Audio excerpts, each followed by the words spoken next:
ስለ ጤናዎት ጉዳይ የምናወራበት የምንወያይበት እንግዲህ ስለ ተለያዩ የጤና እክሎቻችሁ መፍትሄ የምንሰጥበት እናንተም እንግዲህ ጤናችሁን በተመለከተ በቂና ከበቂ በላይ መረጃ የምታገኙበት የአልዓፊያ ፕሮግራማችን እንደሚከተለው ይቀርባል። ሁሌም እንደተለመደው የተለያዩ የጤና እክሎችን ከተለያዩ ተመልካቾችን ሐሳብ እየሰበሰብን መልሰን ወደ እናንተ እንግዲህ መፍትሄዎቻቸውን እያቀረብን እንገኛለን። አሁንም መንገዱ ክፍት ነው፣ በሩ ክፍት ነው። ከታች በተቀመጠው ስልክ እንግዲህ ቴክስት አድርጋችሁ የጤና እክላችሁን ብታማክሩን የተለያዩ የጤና ባለሙያዎችን በምንጋብዝ ሰዓት የእናንተንም ጉዳይ ይዘን መተን እንግዲህ መፍትሄ የምንሰጥ ይሆናል ብዬ አስባለሁ። ዛሬም እንደተለመደው የአልዓፊያ ፕሮግራማችን እናንተን እየጠበቀ ይገኛል። ወደ አልዓፊያ እናመራለን።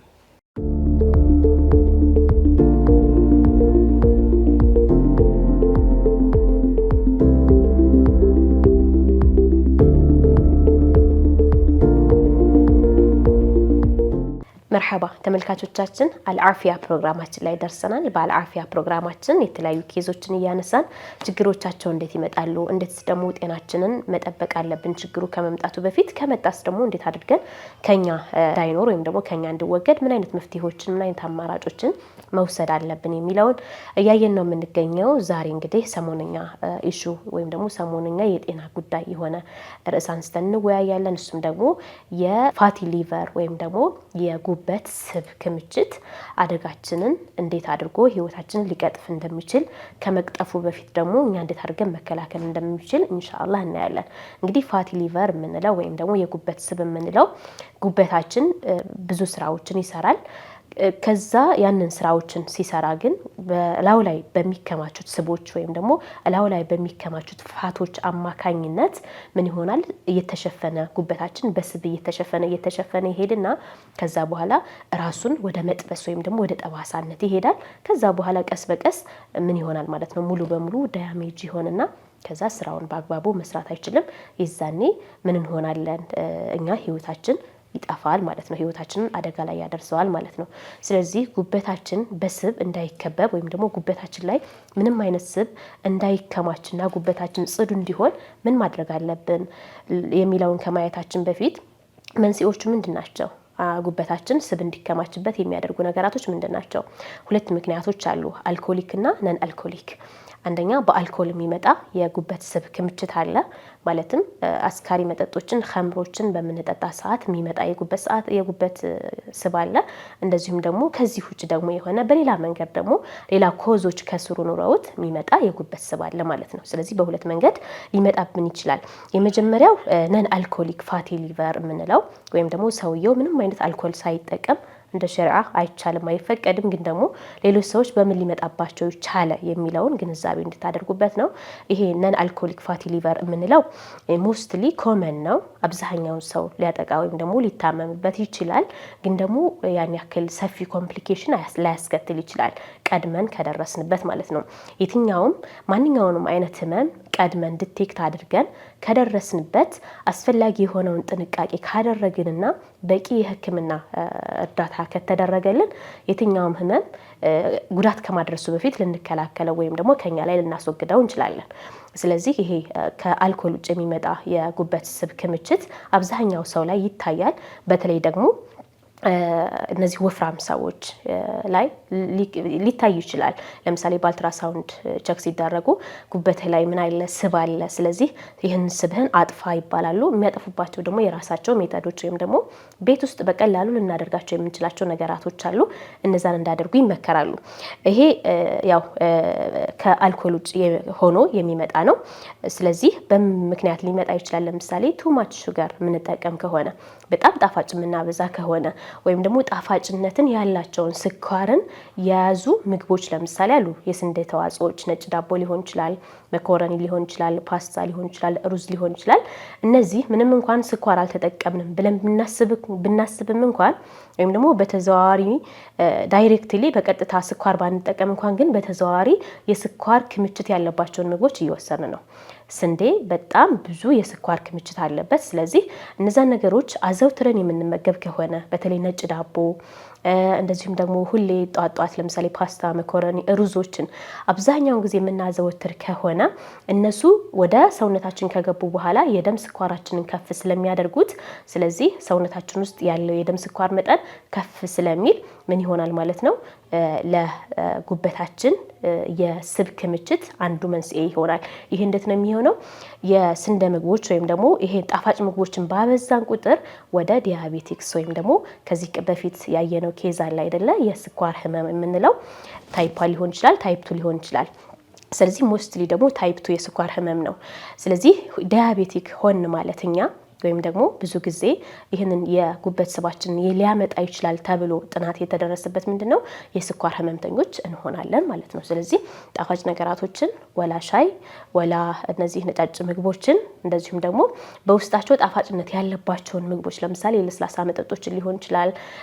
እያንዳንዱ ይሄ ጣፋጭ ተብሎ የሚሸጠው ነገር በሙሉ ምን ማድረግ አለብን? ቸኮሌት ሊሆን ይችላል፣ እንደዚሁም ደግሞ ከረሜላ ምናምን የተለያዩ ነገሮች ሊሆን ይችላል። እነዛን በምንጠቀም ሰዓት ወይም ደግሞ ከነዛ ይመጣል ማለት ነው። የመጀመሪያው የጉበት ስብ ከሚከማችበት ምክንያት አንዱ ዲያቤቲክን አይተናል። የስኳር ህመም አንዱ ኮዝ ወይም ደግሞ አንዱ መንስኤ ነው። ከዛ በተጨማሪ ደግሞ ሃይ ኮሌስትሮል የሚኖረው ከሆነ ሰውየው በሰውነቱ ውስጥ በጣም ከበቂ በላይ ቱማች ኮሌስትሮል ወይም ደግሞ ቱማች ፋት ሰውነቱ ውስጥ በጣም ብዙ ስብ የሚከማች ከሆነ ቅባታማ ምግቦችን የሚያዘወትር ከሆነ እነዛን ደግሞ በስርዓት ኤክሰርሳይዝ አድርጎ ሊሆን ይችላል ወይም ደግሞ ያንን ነገር የሚያፈርስና ብሬክዳውን አድርጎ ወደ ሰውነቱ የሚያሰራጭ ጉልበት አድርጎ እንዲጠቀመው ወይም ደግሞ ኃይል አድርጎ ሰውየው በላብ ሊሆን ይችላል በተለያዩ ምክንያቶች እንዳያወጣው ካላደረገው ያ የበላው ፋት ወይም ደግሞ የተጠቀመው የስብ መጠን በስርዓት ካልተቃጠለና በስርዓት ይሄ ሜታቦሊክ ሬቱ ከፍ ካላለ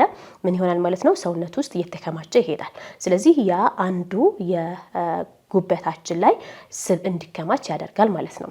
ስለዚህ ምን ማድረግ አለብን? ለምሳሌ ኮሌስትሮልን በቀላሉ ለመከላከል እነዚህ ቅባታማ ምግቦችን ማብዛት የለብንም። ከተመገብን በኋላ ደግሞ ብዙዎቻችን ስህተት እንሰራለን። ለምሳሌ በጣም ሞቃታማ አካባቢ ምንኖር ከሆነ ወይም ደግሞ የአየር ሁኔታው ሞቃት ከሆነ ቀዝቃዛ ውሃ ከፍሪጅ የወጣ በረዶ ውሃ እንጠጣለን።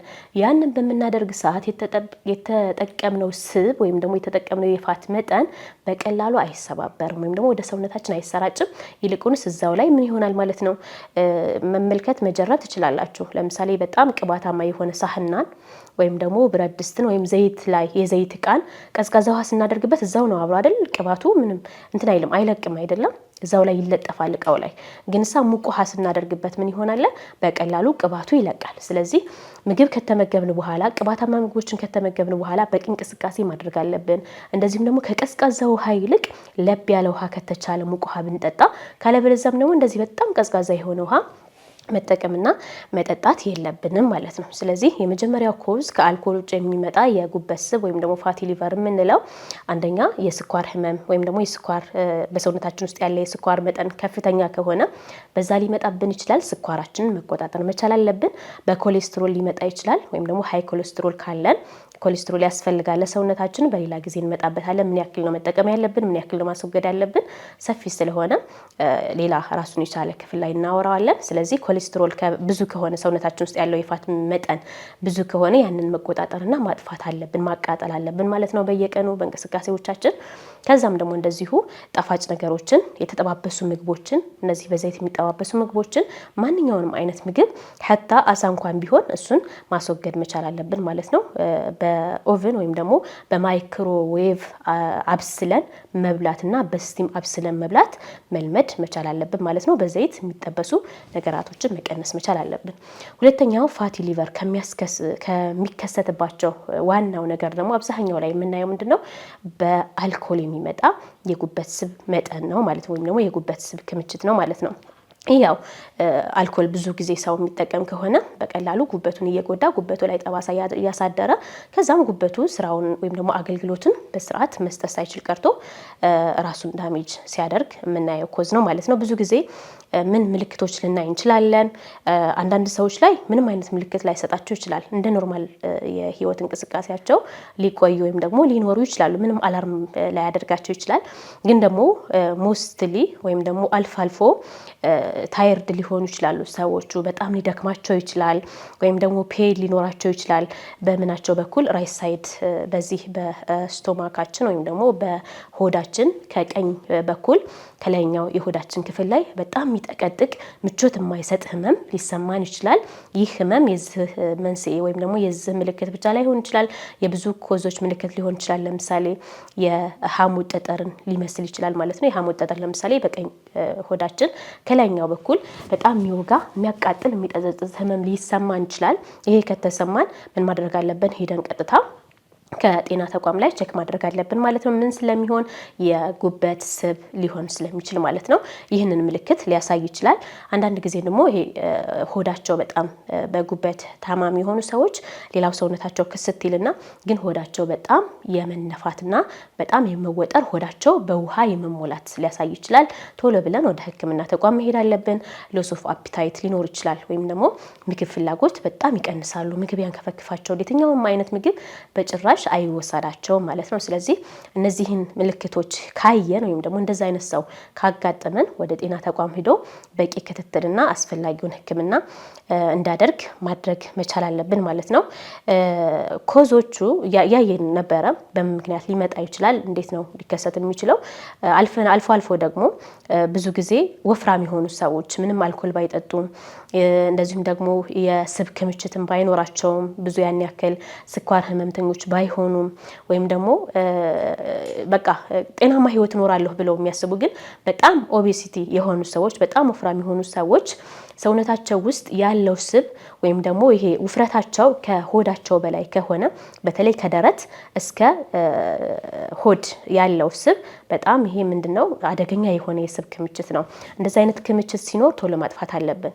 ብዙዎቻችን በተለይ ወንድሞች ቦርጭ እንዲኖራቸው ይፈልጋሉ። ወይም ደግሞ ይሄ ከረባት ማስቀመጫ ይሉና እንደ ኖርማሊ እዚህ አካባቢ ያለውን ውፍረት እንደ ኖርማል አድርገው ይቆጥሩታል። ይህ ግን እጅግ በጣም ለኩላሊት አደጋ ነው። ለጉበት አደጋ ነው። ለሐሞት አደጋ ነው። የሐሞት ጠጠር እንዲከሰት ሊያደርግ ይችላል። ለስኳር ህመም፣ ለደም ግፊት፣ ለብዙ ሜዲካል ኬዞች መንስኤ የሚሆነው ከዚህ ከደረት ከዚህ አካባቢ ያሉ ስቦች ናቸው ማለት ነው። ኖርማሊ እዚህ ሰብኩታኒዮስ አካባቢ ያለው ወይም ደግሞ ከዳሌ ጀምሮ ያለው ውፍረቶች ወይም ደግሞ እዚህ ጡንቻ አካባቢ ያሉ ውፍረቶች ኖርማል ናቸው።